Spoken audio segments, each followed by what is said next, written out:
जहाँ आपको कोई नहीं जानता, उस परिवार में अपनी पसंद बताने में संकोच आड़े आता है। अपनी ही दुनिया में मशगूल लोगों को देखकर ये तकलीफ़ और भी ज़्यादा बढ़ जाती है। आज माधवी इस दौर से गुज़र रही थी। उसने अपने घर की इस कड़ी को ही तोड़ दिया था। मम्मी जी, आज इतनी सारी गाजरें क्यों मंगवाई है? अरे बहू, निशा और नितिन दोनों को ही गाजर का हलवा बहुत पसंद है। सर्दियाँ शुरू होती नहीं कि इनकी फरमाइश शुरू हो जाती है। गाजर का हलवा तो माधवी को भी बहुत पसंद था, लेकिन संकोचवश वह अपनी सासू माँ पार्वती से बोल नहीं पाई।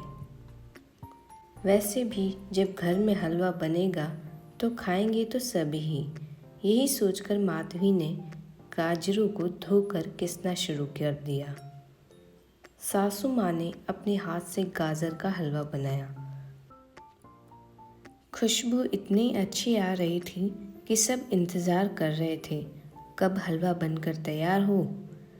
जैसे ही हलवा बनकर तैयार हुआ, पार्वती ने भगवान को भोग लगाया। निशा और नितिन किसी छोटे बच्चे की तरह हलवे पर टूट पड़े। तभी सासू माँ के फ़ोन की घंटी बजी। अरे नितिन, तुम्हारी मनीषा दीदी भी आ रही है। सासू माँ ने चहकते हुए बड़ी बेटी के आने का समाचार सुनाया। चलो अच्छा है, अच्छे मौके पर आ रही हैं। उसको भी गाजर का हलवा बहुत पसंद है, पार्वती ने खुश होते हुए कहा। सभी आ गए और टेबल पर खाना सज गया। माधवी ने सबको खाना परोसा। सब ने जी भर कर खाया और हलवे का दोंगा भी धीरे धीरे खाली होता गया। अंत में जब माधवी के खाने की बारी आई तो दोंगे में सिर्फ 2 चम्मच हलवा ही बचा था। जब माधवी की माँ हलवा बनाती थी तब सबसे पहले माधवी को ही जी भरकर खिलाती थी। बाद में किसी का नंबर आता था। ये सोचते सोचते माधवी का गला भर आया और वो 2 चम्मच हलवा भी उसके गले से नीचे नहीं उतरा। वो बिना खाना खाए ही उठ गई।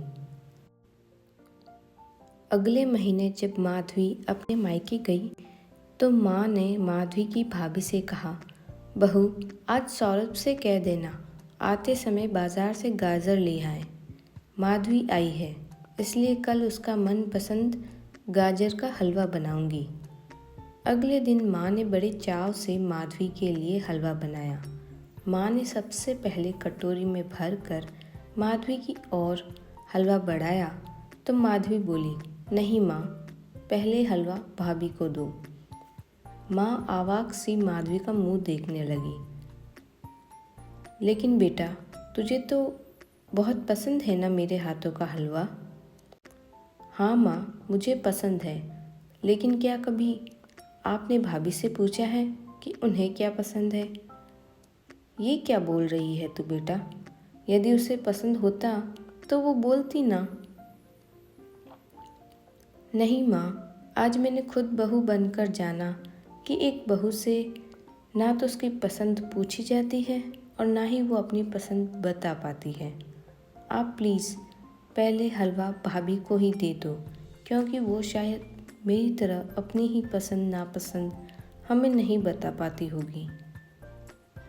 ठीक है बेटा, मैं तुम दोनों को ही पहले परोस देती हूँ, कहकर माँ ने 2 कटोरियाँ भर दी और अपनी बहू को भी आवाज़ लगाई, स्नेहा आजा बेटा, तेरा हलवा ठंडा हो रहा है।